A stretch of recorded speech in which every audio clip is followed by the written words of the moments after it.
Urban proximity enables social interactions, some good and some bad. When those interactions are voluntary, like sharing a meal or getting a manicure, then the odds are that everyone expects to benefit, otherwise they'd stay home. But some involuntary interactions, like a mugging or a murder, can do great harm to the whole web of urban life. Cities enable crime by making it easier for thieves or bullies to have physical access to their victims. Cities can make it harder to catch criminals by increasing the number of suspects.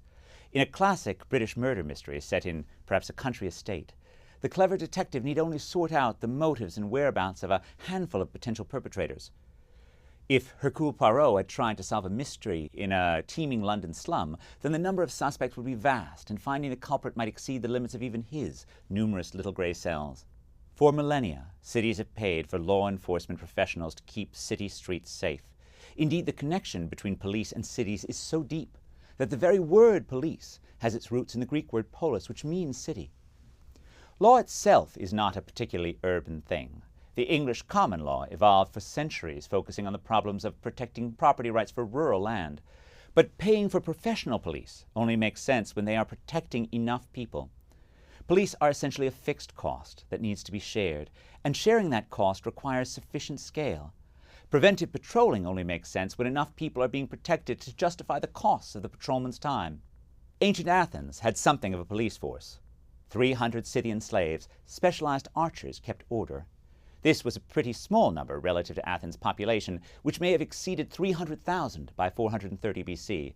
But the Scythians were used more to prevent riots than to prosecute criminals. For normal crimes, Athenians had to press their own cases in front of 200 or more jurors. Augustus brought order to Roman chaos with two distinct forms of police. 3 years after a fire damaged his own home, the princeps created a force of about 7,000 freed slaves in 6 AD to watch over the Roman night. They carried buckets to fight fires, but they also started fighting crime as well. Augustus also relied on the cohortes urbanae and his Praetorian Guard, who provided a more military force to stop riots and serious public disorders. When Rome fell, Europe returned to agrarian ways, and organized public policing largely disappeared. There were fraternal organizations like the Holy Brotherhoods in Spain or the Vehmic courts in Germany that came together to serve as vigilantes.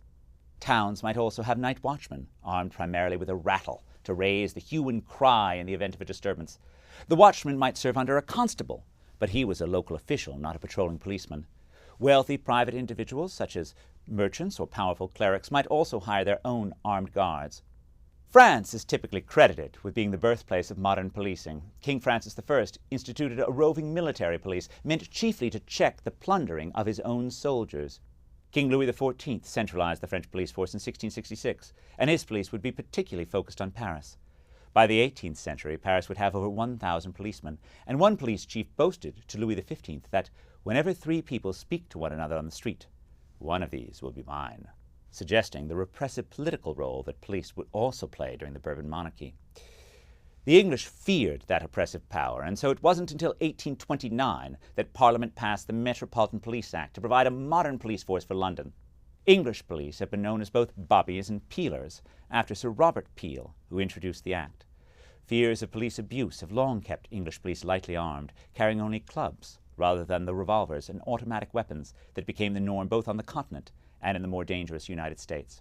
America followed the English lead.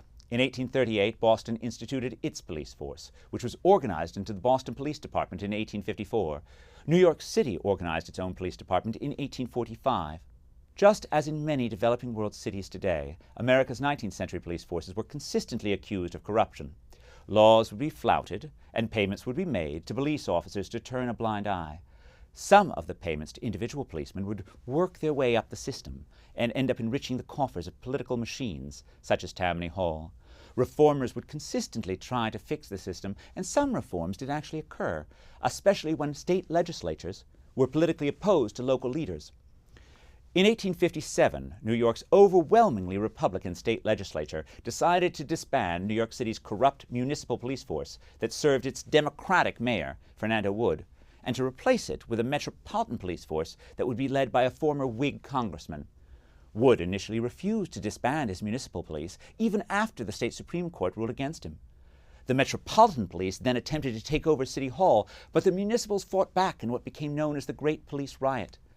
The Metropolitans were defeated, and they retreated to the office of the city recorder to tend their wounds. Eventually, the 7th Regiment stepped in and would surrender temporarily, but the rivalry between the two forces continued, and New York suffered a crime spree, culminating in the deadly gang war known as the Dead Rabbits Riot. After another adverse court ruling, Wood eventually disbanded his municipal police force. But the corruption of New York City's police department continued during the 19th century heyday of Tammany Hall. In 1894, Republican state legislators again turned their gaze upon the democratically controlled police force, and an inquiry, the Lexow Committee, exposed the enormous irregularities.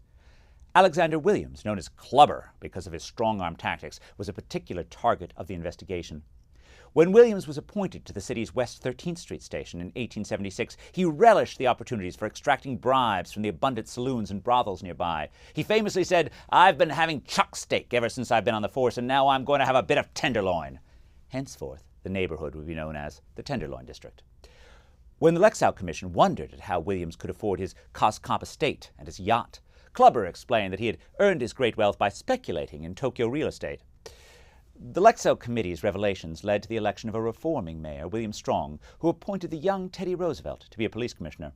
Roosevelt started appointing officers based on merit, not political patronage, and he prowled the streets at night to see if his policemen were awake and doing their jobs. His assiduous enforcement of the city's anti-alcohol blue laws actually helped Strong lose his re-election bid. There were just some laws that New Yorkers didn't want to have enforced. The Progressive Era enacted numerous police reforms. Officers were increasingly appointed based on exams. Professionalization and police rotation tried to break the ties between policemen and local businesses that enabled corruption. By the 1960s, citizens became increasingly intolerant to police brutality, and America's cops were criticized for doing too much and too little.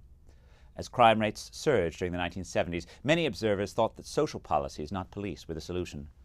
But crime couldn't be stopped with public largesse alone, and so under Rudy Giuliani, New York again embraced a strong police force. The cops began to target high crime areas and followed a strategy known as broken windows policing that targeted small quality-of-life crimes. The city did become much safer, and New York now has a police force that is both effective and generally quite honest. The pleasures of the city can now be enjoyed without fear both day and night. The downside of that success is that too many have been locked up.